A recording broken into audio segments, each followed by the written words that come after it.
Assalamualaikum warahmatullahi wabarakatuh. Kali ini kita akan membahas mengenai macam-macam aliran linguistik. Sejarah linguistik yang sangat panjang telah melahirkan berbagai aliran-aliran linguistik yang pada akhirnya mempengaruhi pengajaran bahasa. Masing-masing aliran tersebut memiliki pandangan yang berbeda-beda tentang bahasa sehingga melahirkan berbagai tata bahasa.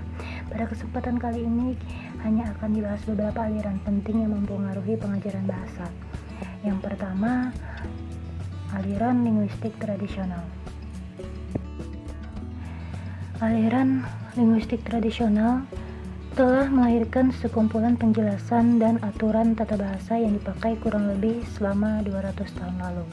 Menurut para ahli sejarah, tata bahasa yang dilahirkan oleh aliran ini merupakan warisan dari studi preskriptif abad ke-18. Studi preskriptif adalah studi yang pada prinsipnya ingin merumuskan aturan-aturan berbahasa yang benar. Ciri-ciri aliran ini adalah: yang pertama, tidak ada pengenalan akan perbedaan antara bahasa ujaran dan bahasa tulisan. Yang kedua, pemberian bahasa Inggris dengan pemakaian patokan-patokan bahasa lain, tepatnya bahasa Latin. 3. Penghakiman penggunaan bahasa dengan vonis benar salah. 4. Pelibatan logika dalam memberikan pemerian atau pemutusan persoalan kebahasaan. 5. Mempertahankan penemuan-penemuan terdahulu. 6. Pemerian bahasa dilakukan berdasarkan bentuk bahasa tulisan baku. 7. Banyak menurunkan definisi yang tidak jelas. Dalam Al-Wasilah 1993. Selanjutnya yang B atau yang kedua, aliran linguistik struktural. Sejak tahun 1930-an sampai akhir tahun 1950-an, aliran linguistik yang paling berpengaruh adalah aliran struktural. Tokoh linguis dari Amerika yang dianggap berperan penting pada era ini adalah Bloomfield. Linguistik Bloomfield berbeda dari yang lain. Dia melandasi teorinya berdasarkan psikologi behaviorisme. Menurut behaviorisme, ujaran dapat dijelaskan dengan kondisi-kondisi eksternal yang ada di sekitar kejadiannya. Kelompok Bloomfield menyebut teori ini mekanisme, sebagai kebalikan dari mentalisme. Bloomfield berusaha menjadikan linguistik sebagai suatu ilmu yang bersifat empiris. Karena bunyi-bunyi ujaran merupakan fenomena yang dapat diamati langsung, maka ujaran mendapatkan perhatian yang istimewa. Akibatnya, kaum strukturalis memberikan fokus perhatiannya pada fonologi, morfologi, sedikit sekali pada sintaksis, dan sama sekali tidak pada semantik. Dalam menganalisis kalimat, kaum strukturalis melakukan analisis unsur bawahan langsung, yaitu metode analisis kalimat atau kata-kata dengan membaginya kepada unsur-unsurnya. Contoh kalimat kakak memasak kue dapat dianalisis dengan menghasilkan unsur bawahan kakak dan memasak kue. Selanjutnya, memasak kue dapat pula diuraikan menjadi unsur bawahan memasak dan kue. Analisis ini dapat digambarkan dengan diagram berikut. Kakak memasak kue. Kita lihat contoh kalimatnya. Lalu yang ketiga atau yang C adalah aliran linguistik takmemik. Aliran ini dipelopori oleh Kenneth L. Pike. Bukunya yang terkenal adalah Language in Relation to a United Theory of the Structure of Human Behavior, 1954. Menurut aliran ini, satuan dasar dari sintaksis adalah takmem, atau bahasa Yunani yang berarti susunan. Takmem adalah korelasi antara fungsi gramatikal atau slot dengan sekelompok bentuk-bentuk kata yang dapat saling dipertukarkan untuk mengisi slot tersebut. Contoh, baju itu bagus. Bentuk baju itu mengisi fungsi subjek dan takmem subjeknya dinyatakan dengan baju. Menurut Pike, satuan dasar sintaksis tidak dapat dinyatakan dengan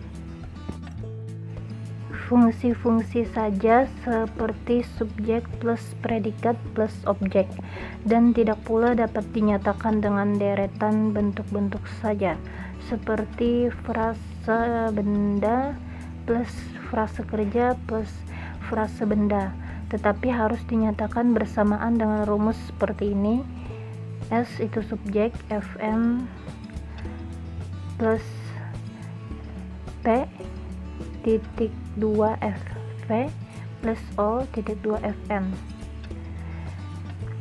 Rumus tersebut dibaca, fungsi subjek diisi oleh frasa nominal, fungsi predikat diisi oleh frasa verbal, selanjutnya diikuti pula oleh fungsi objek yang diisi oleh frasa nominal. Dua unsur takmem tersebut, fungsi dan kategori kata, pada perkembangan selanjutnya ditambahkan unsur peran, pengisi makna, dan kohesi atau keterikatan antara satuan lingual. Berdasarkan penjelasan ini dapat disimpulkan bahwa menurut aliran ini satuan dasar sintaksis yaitu takmem dapat digambarkan sebagai sel 4 sisi dalam Khair 1994. Fungsi kategori, peran kohesi.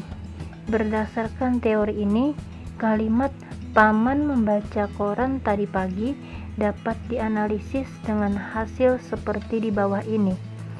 S P KG P AK KKT O TUJ KB K FB W.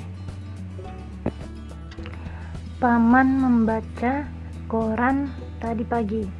Keterangan, S itu fungsi subjek, P fungsi predikat, O fungsi objek, K fungsi keterangan, KG kata ganti, KKT kata kerja transitif, KB kata benda, FB frase benda, P pelaku, AK aktif, TUJ tujuan, W waktu.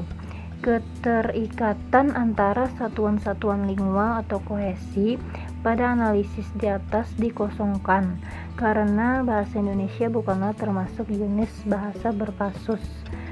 Contoh bahasa berkasus adalah bahasa Jerman. Lalu yang D, ada linguistik transformasi. Aliran ini melahirkan tata bahasa transformasional generatif grammar yang sering disebut dengan istilah tata bahasa transformasi atau tata bahasa generatif. Tokoh linguistik transformasi yang terkenal adalah Noam Chomsky dengan bukunya Syntactic Structure atau Struktur Sintaksis 1957. Buku tersebut terus diperbaiki oleh Chomsky sehingga terlahir buku kedua yang berjudul Aspect of the Theory of Syntax atau aspek dari teori sintaks. Chomsky menyatakan bahwa setiap tata bahasa dari suatu bahasa merupakan teori dari bahasa itu sendiri. Syarat tata bahasa menurutnya adalah: pertama, kalimat yang dihasilkan oleh tata bahasa itu harus dapat diterima oleh pemakai bahasa tersebut sebagai kalimat yang wajar dan tidak dibuat-buat. Kedua, tata bahasa tersebut harus berbentuk sedemikian rupa sehingga satuan atau istilah yang digunakan tidak berdasarkan pada gejala bahasa tertentu saja, dan semuanya harus sejajar dengan teori linguistik tertentu. Dalam Khair 1994. Selain hal di atas, konsep dari Chomsky yang populer hingga sekarang adalah istilah competence dan performance. Competence adalah pengetahuan yang dimiliki pemakai bahasa mengenai bahasanya. Hal ini tersimpan dalam benak para pengguna bahasa. Sedangkan performance adalah penggunaan suatu bahasa dalam keadaan real atau situasi sesungguhnya. Kedua konsep ini kiranya sejalan dengan konsep Language and Parole yang dikemukakan de Saussure. Komponen competence menurut Chomsky merupakan bagian yang penting. Komponen inilah yang menjadi objek penelitian. Ketika kita berbicara atau menulis dalam suatu bahasa, secara otomatis kita telah menggunakan sistem kaidah bahasa tersebut dalam benak kita. Kita telah menggunakan kompetens yang kita wujudkan dalam ujaran yang merupakan performance bahasa. Dengan kemampuan itu, kita telah melahirkan berbagai ujaran yang tak terbatas jumlahnya, yang menurut Chomsky merupakan aspek kreatif berbahasa. Semantik generatif. Menurut teori ini, struktur sintaksis dan semantik dapat diteliti bersamaan karena keduanya adalah satu. Struktur semantik ini serupa dengan logika, berupa ikatan tidak berkala antara predikat dengan seperangkat argumen dalam suatu proposisi. Struktur logika tersebut dapat digambarkan seperti di bawah ini.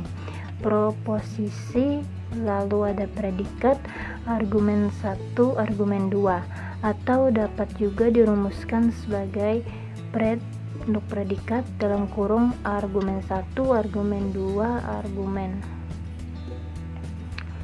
tutup kurung itu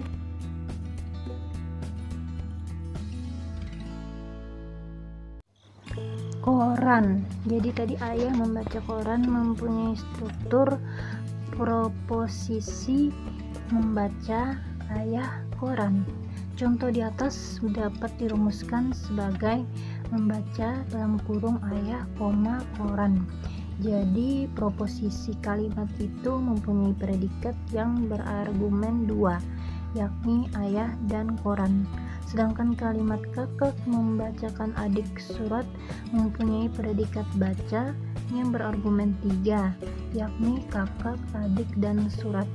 Menurut teori ini, argumen adalah segala sesuatu yang dibicarakan.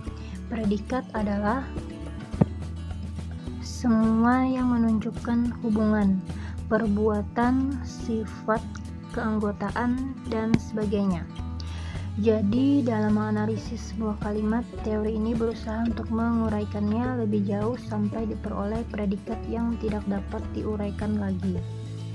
Lalu yang F atau yang keenam, tata bahasa kasus. Charles J. Fillmore dalam buku The Case for Case tahun 1968 yang pertama kali memperkenalkan tata bahasa kasus. Dalam bukunya ini, Fillmore membagi kalimat atas 1. Modalitas yang bisa berupa unsur negasi, kala, aspek, dan adverbia, dan 2. Proposisi yang terdiri dari sebuah verba disertai dengan sejumlah kasus. Dalam Cair 1994. Perhatikanlah bagan berikut ini. Kalimat, lalu ada modalitas dan ada proposisi, negasi, aspek, kala, adverbia, verba, kasus 1, kasus 2, kasus 3. Pengertian kasus dalam teori ini adalah hubungan antara verba dengan nomina. Verba di sini sama dengan predikat, sedangkan nomina sama dengan argumen dalam teori semantik generatif. Hanya argumen dalam teori ini diberi label khusus. Contoh yang terkenal dari Fillmore adalah John opened the door with the key, yang jika dianalisis dengan menggunakan tata bahasa kasus dapat digambarkan seperti berikut. Kalimat, modalitas, proposisi, kata verba, pelaku, tujuan, alat, pas open, John door key. Dalam tata bahasa kasus dikenal istilah-istilah seperti agen atau pelaku, experiencer, mengalami, objek atau objek yang dikenai perbuatan, source, keadaan, tempat, waktu, goal, tujuan, dan referensial atau acuan. Demikian penjelasan yang saya Ibu Sylvia sampaikan. Jika terdapat kekurangan dari penjelasan ini, hendaknya kalian memberikan atau memberikan saran yang positif atau mencari bahan dan referensi lain mengenai aliran-aliran linguistik yang lain. Terima kasih.